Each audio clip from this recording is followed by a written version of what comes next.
जय हिंद। देखिए, पिछले वीडियो में हमने अल्टरनेट करंट टाइप के जनरेटर को देखा था। इस वीडियो में हम डीसी जनरेटर देखेंगे, यानी कि डायरेक्ट करंट जो प्रोड्यूस करता है वो जनरेटर।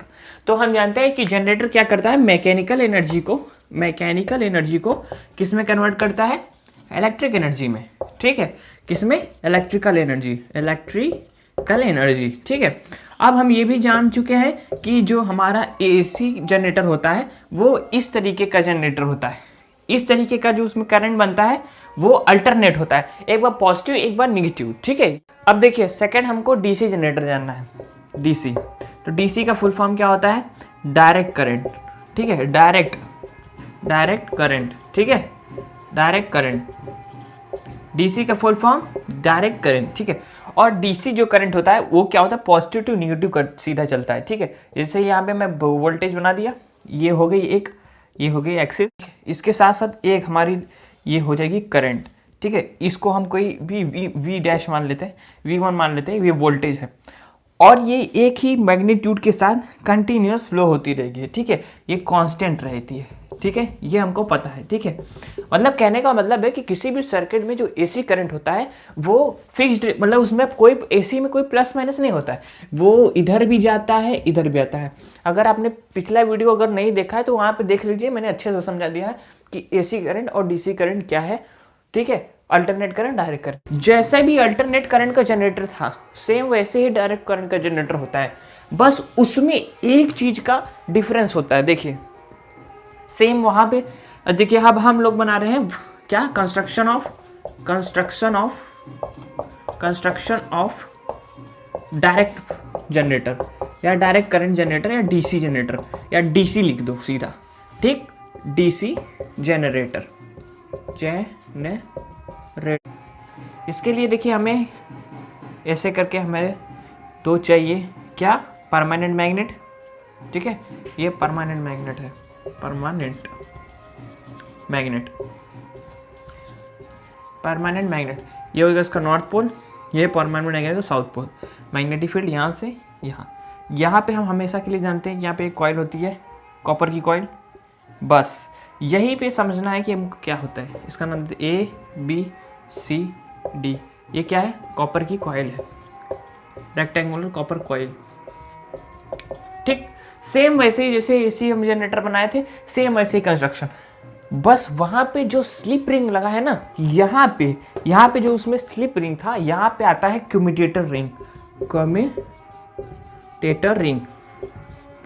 इससे क्या होता है, ये किस रिंग्स, कम्यूटेटर रिंग CO, ये क्या मदद करता है कम्यूटेटर रिंग, ये करंट को हमेशा एक दिशा में ही, यानी कि करंट को रिवर्स नहीं होने देता कम्यूटेटर रिंग्स। मतलब जो करंट एसी में उल्टा भी जाता है, मतलब एक बार सामने जाता है फिर उसके बाद फिर से रिटर्न होके ऐसे जाता है, यानी कि जो अल्टर होता है उसमें एक बार पॉजिटिव एक बार निगेटिव, जिस मतलब कहीं कि वहाँ पे जो करंट की डायरेक्शन फिक्स नहीं थी, उसको करंट की डायरेक्शन को फिक्स करने के लिए, यानी कि करंट की डायरेक्शन को एक दिशा में करने के लिए, एक दिशा में, ठीक है, एक डायरेक्शन में, उसके लिए हम लोग यूज़ करते हैं यहाँ पे कम्यूटेटर रिंग्स का। और कम्यूटेटर रिंग्स देखिए ऐसे होते हैं, कुछ ऐसे होते हैं। ठीक है, इसी से कांटेक्ट में रहते हैं हमारे कार्बन ब्रश, रेक्टेंगुलर के शेप में रहते हैं। ठीक है, ऐसे ये क्योंकि ये रिंग की तरह रहता है। ठीक है, गोला में, ये हो गया आपका कम्यूटेटर रिंग। और इसके कांटेक्ट में कौन सा रहता है, कार्बन ब्रश, तो इसका रिंग को हम R1 R2 भी कर सकते हैं, और इसको हम कह सकते हैं B1, ब्रश को B2। ठीक है, ये हो गया ब्रश। और यहाँ से सप्लाई दी रहती है आगे, यहाँ पे हम एक गैल्वेनोमीटर लगाते हैं। यहाँ पे हमने गैल्वेनोमीटर लगा दिया है, ये है गैल्वेनोमीटर। ये किस काम में आता है, करंट को डिटेक्ट करने में। ठीक है, जो भी सर्किट में अगर कोई करंट रहेगा तो ये उसको डिटेक्ट कर लेगा।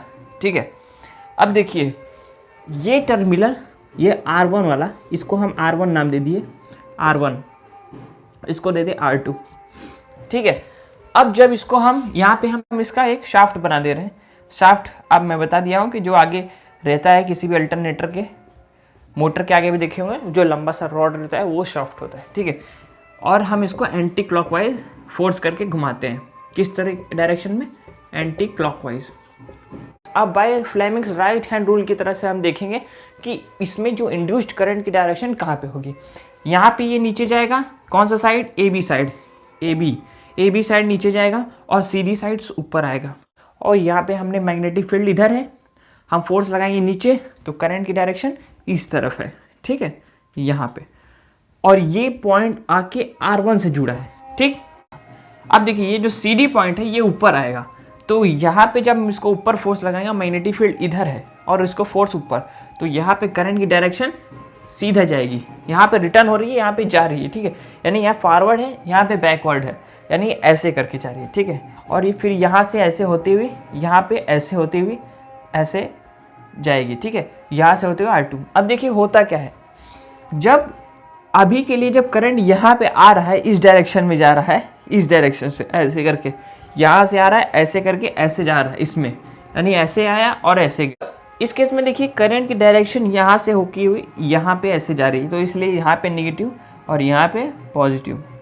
जब ये कॉइल घूमेगा तो ए बी पॉइंट में अभी R1 टच है, यहाँ से है ना, इस रिंग से ये वाला कनेक्ट है, ठीक है, इस रिंग से ये कनेक्ट है, ठीक है।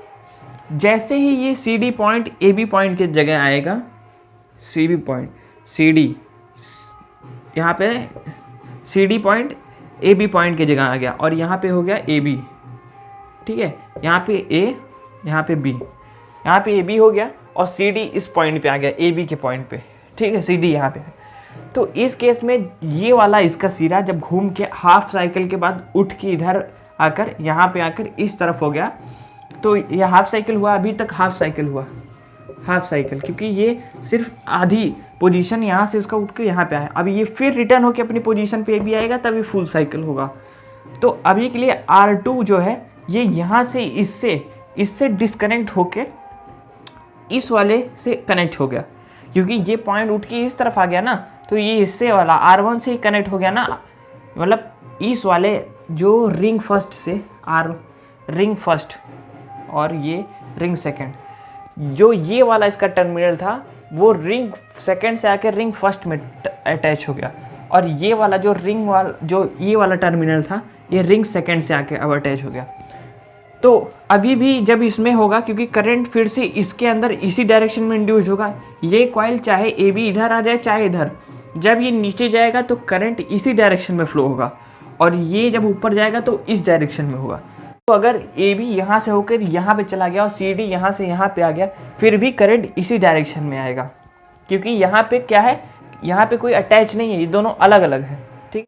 इस रिंग के अलग अलग होने से ये हमेशा करंट इसी डायरेक्शन में फ्लो होगा, न कि रिवर्स होगा, क्योंकि यहाँ पे जब ये पॉइंट यहाँ पे आ जाएगा फिर भी करंट इसी डायरेक्शन में आएगा, क्योंकि ये भी नीचे जाएगा तो करंट इसी डायरेक्शन में होता हुआ बहेगा। और इस पॉइंट में भी जो ये टच हो गया है, क्योंकि यहाँ से उठ के जब इस तरफ आ गया तो ये इसमें कनेक्ट हो गया, और यहाँ पे जब ये ऊपर आएगा तो करंट इसी डायरेक्शन में जाएगा। तो इसलिए यहाँ पे वन डायरेक्शनल करंट ही होगा, करंट कहते हैं। और ये है डीसी जनरेटर, ठीक है, जनरेटर, बात खत्म। बस एसी जनरेटर और डीसी जनरेटर इतना फ़र्क है कि वहाँ पे स्लिप रिंग का यूज़ हुआ था, वहाँ पे एसी में स्लिप रिंग यूज़ किए जाते, स्लिप रिंग, वहाँ पे करंट का डायरेक्शन रिवर्स होता था, यानी कि वहाँ पे कोई पॉजिटिव निगेटिव नहीं होता था, वहाँ पे हर सेकंड में अपना करंट 50 बार पॉजिटिव 50 बार नेगेटिव, यानी 100 टाइम उसका चेंज होता था वहाँ पे करंट की डायरेक्शन। लेकिन इस केस में कम्यूटेटर रिंग की वजह से करंट की डायरेक्शन हमेशा वन डायरेक्शन होगी, और ये आपका डीसी जनरेटर कंप्लीट हो गया। इसमें जो जो से कंस्ट्रक्शन में चीज़ें यूज़ की गई हैं आप देख लीजिए ध्यान से। उम्मीद है आपको ये वीडियो अच्छा लगा होगा, अगर अच्छा लगा है तो वीडियो को प्लीज़ लाइक कीजिएगा। अगले वीडियो में हम डोमेस्टिक इलेक्ट्रिक सर्किट देखेंगे कि किस तरीके से हमारे घरों में जो भी वायर्स होते हैं, किस तरीके से हमारा फेज़, न्यूट्रल और अर्थिंग, ये सब तीनों वायर कैसे काम करते हैं, कौन से अप्लायंस किस जगह कनेक्ट किए जाते हैं, अर्थिंग वायर किस काम में आता है, ये सब हम अगले वीडियो में देखेंगे। तब तक आप देखते रहिए यूनिक विद्यार्थी। जय हिंद।